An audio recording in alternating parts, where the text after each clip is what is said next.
Hello YouTube viewers, বন্ধুরা এটি হচ্ছে রেডমি 9A মোবাইল। তো বন্ধুরা এটার প্রবলেম ছিল এটাই যে চার্জে লাগানোর পর এটা চার্জিং লোগো ব্লিঙ্কিং করতো, কোনো রকম পার্সেন্টেজ শো করতো না, আর ব্যাটারিতে প্রপার চার্জ থাকার পরেও সেটটা অন হচ্ছিল না। তো বন্ধুরা আমি এটা সলভ করেছি, তো আজকের আপনাদেরকে শেয়ার করব যে এরকম প্রবলেম বা এই মোবাইলে এরকম সিচুয়েশানে আপনারা কিভাবে প্রবলেমটাকে সলভ করবেন। দেখতেই পাচ্ছেন আমাদের চার্জিং পার্সেন্টেজ চলে এসেছে। তো বন্ধুরা আমি প্রথমে চার্জিং পিনটা চেঞ্জ করেছিলাম দেখার জন্য যে প্রবলেম সলভ হয় কি না, তারপরও নো রেজাল্ট। তারপর আমি কি করলাম, হয়তো 5 ভোল্ট মিসিং, এই জন্য ভি ব্যাসের একটা জাম্পার মেরে দিলাম চার্জিং বোর্ড থেকে, তারপরেও কোনো রেজাল্ট আমি পাইনি। তো বন্ধুরা আপনাদের যদি এরকম ভি বাসের লাইন 5 ভোল্ট যদি পারফেক্ট আসে, ভি ব্যাটেও যদি ব্যাটারি কানেক্টারে যদি আপনাদের 4.2 ভোল্ট পারফেক্ট আসে, তারপরেও যদি না আপনাদের এই প্রবলেমটা সলভ হয়, আপনারা কি করবেন? তো বন্ধুরা অনেকে ভাববেন যে ব্যাটারিটাকে চেঞ্জ করে দেখব, কিন্তু বন্ধুরা ব্যাটারিতে পারফেক্ট ভোল্টেজ থাকলে ব্যাটারি কখনো খারাপ হয় না। তো আমি এখানে কি করলাম দেখে নিন। আমাদের এখানে যখন ভি বাটের দেখুন এখানে 4.3 ভোল্ট আসছে, মানে আমাদের ব্যাটারি কানেক্টারে ভোল্টেজ ঠিকঠাক আছে। তারপরে দেখুন ব্যাটারি কানেক্টার থেকে দুটো সিগন্যাল আমাদের মাদারবোর্ডে ইনপুট হয়।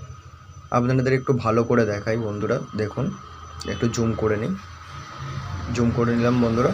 দেখুন আমাদের যে ভি বাটের যে ব্যাটারি কানেক্টারটা আছে, ব্যাটারি কানেক্টারের পিন থেকে ঠিক তার পাশের পিনে দুটো সিগন্যাল আছে 1.8 করে, দুটো পরপর পিন আছে ছোট ছোট 1.8 করে। তো বন্ধুরা এই দুটো পিনের মধ্যে এই যে রেজিস্ট্যান্স দুটো আছে, এই রেজিস্ট্যান্স দুটো ভায়া হয়েই ওখানে গেছে দুটো রেজিস্ট্যান্স থেকে।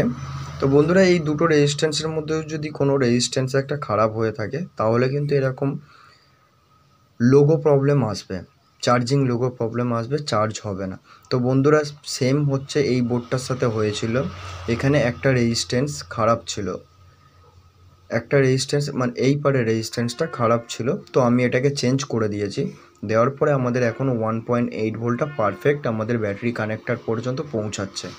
এখানে আসছিল না ভোল্টেজ, তো আমি চেঞ্জ করে দেওয়ার পরে এখন পারফেক্ট 1.8 ভোল্ট আসছে। তো বন্ধুরা এরকম step by step voltage check করবেন, হুটহাট করে আপনারা আইসি চেঞ্জ করবেন না বা হিট দিতে যাবেন না। তো আশা করছি আপনারা বুঝতে পেরেছেন। আর ভিডিওটা যদি ভালো লেগে থাকে তাহলে বন্ধুরা লাইক করে দেবেন, চ্যানেলটাকে সাবস্ক্রাইব করে দেবেন। আপনাদের একটা সাবস্ক্রাইব একটা লাইক বন্ধুরা আমাদেরকে অনেক মোটিভেশান করে। তো আজকের জন্য এইটুকুনি, দেখা হবে পরবর্তী ভিডিওতে। আমাদের প্রবলেমটা 100% সলভ হয়ে গেছে বন্ধুরা, আপনারা দেখতেই পাচ্ছেন ফোনটা প্রপারলি অন হতে শুরু করেছে। তো বন্ধুরা আশা করছি আপনারা সবাই বুঝতে পেরেছেন প্রবলেমটা। আর বন্ধুরা আইসি তখনই আপনারা কাজ করতে যাবেন যখন আপনাদের ভি ব্যাটের কোনো রকম ব্যাটারি কানেক্টারে কোনো রকম ভোল্টেজ আসবে না, তখন আপনারা আইসিতে হাত দিতে পারেন। তো বন্ধুরা দেখে নিন আমাদের এখানে চার্জিং আইকনটা চলে এসেছে, 6% চার্জ দেখাচ্ছে, চার্জিং আইকনটাও চলে এসেছে। তো আজকের জন্য এইটুকুনি, টাটা।